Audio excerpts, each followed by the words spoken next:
All right. Today, we're diving into a Christian curriculum that tries to answer one of life's biggest questions with a single, really powerful idea. It's a concept called God's divine design, and it's basically presented as a complete blueprint for all of reality. The source material kicks things off by asking us to think about this exact question. Literally, it's asking, hey, when you look at the world, past, present, and future, do you feel like you have a trustworthy grip on what's really happening? And this curriculum, it comes forward with a pretty bold answer.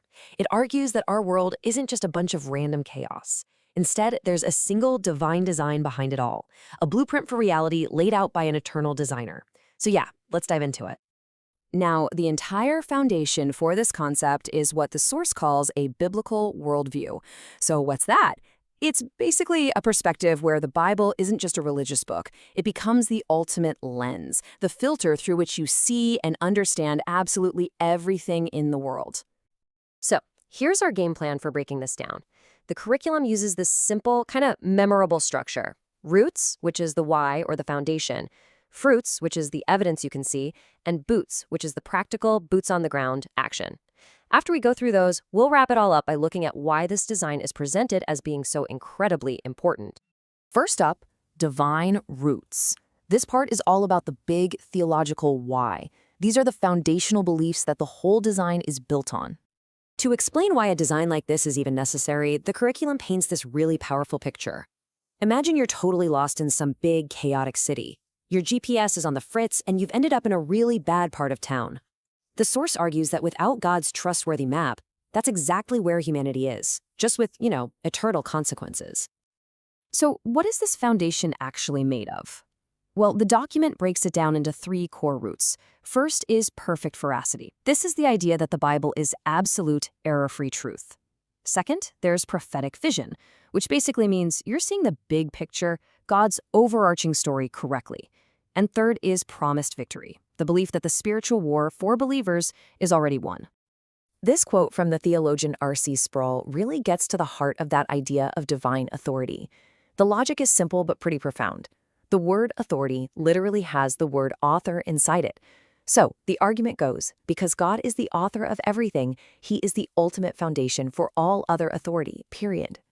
Now, to make that prophetic vision idea a little easier to grasp, the source gives us this framework, the 5 C's. Think of it as a super quick summary of the entire biblical narrative, from creation to its corruption by sin, to Christ arriving as the cure, then the establishment of the church, and finally, Christ's promised return. Okay, so if those are the roots, the foundation, what do they actually produce? Well, that brings us to part 2, the fruits. This section is all about the tangible results, the real-world evidence of this divine design in someone's life. And right away, we get another really vivid story. The author talks about picking out a Christmas tree on Christmas Eve. It's the absolute last one on the lot. It's short, it's sickly, and it's so ugly that the guy running the stand just gives it to him for free. Then the curriculum draws this really stark parallel. It argues that this pitiful, ugly Christmas tree, that's a picture of humanity in its sinful state. It's seen as ugly and worthless, in desperate need of being chosen, paid for, and taken home. It's a really powerful and, frankly, uncompromising metaphor for the human condition as this document sees it. So, how does a person go from being an ugly tree to producing beautiful fruit? The source lays out this 3-step process. First, you have to abide in Christ. Second, you obey, which is presented as the main proof that you're actually abiding. And third, the natural result of those first 2 steps is that you bear much fruit. So right after that heavy, ugly tree metaphor, the curriculum pivots to the bigger purpose. This quote from author Max Lucado completely reframes a person's identity. You go from worthless to priceless, a deliberate, gifted, and lovingly placed creation of a master craftsman. And this brings us to the final piece of the framework, divine boots. So if roots are the why and fruits are the what, then boots are the how. This is the practical, on-the-ground way you're supposed to live out this divine design. This section opens with a nail-biting, true story. A pilot passes out in the middle of a flight, and a passenger who has 0 flying experience has to get in the pilot's seat. His only lifeline is the calm voice of an air traffic controller on the radio, talking him through how to land the plane. And here's the connection the curriculum makes. God is presented as that expert voice from the tower, and believers are the boots on the ground, the person in the cockpit who has to listen carefully and obey every instruction to avoid a crash and land safely.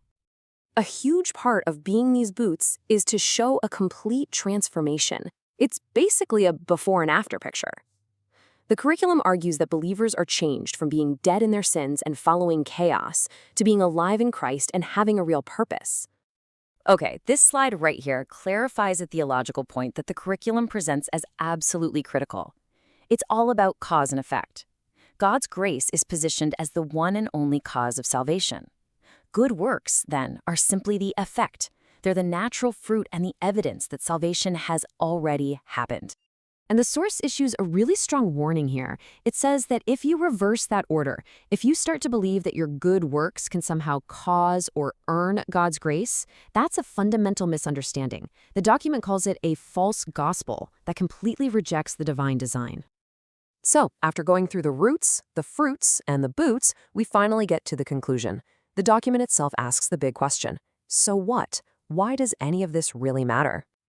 Well, from the curriculum's perspective, the answer is that this design is a blueprint for life. It's meant to replace confusion with confidence, to give you context where other people just have ignorance, and to provide alignment with divine authority where the world, as the source describes it, is sliding into anarchy. So, when you boil it all down, this is the crucial point. The divine design is presented as this all-in-one tool. It's a trustworthy map when you're lost, a detailed blueprint when you need to build, and a reliable battle plan when you're in a fight. The whole point is to give believers clarity and a sense of purpose. And the whole thing doesn't end with a neat summary, but with a personal challenge aimed right at the reader. Citing Jesus, it leaves you with this final, provocative thought. If you've been given this knowledge, this map, this blueprint, what then is expected of you? And that's a question it leaves for the individual to answer.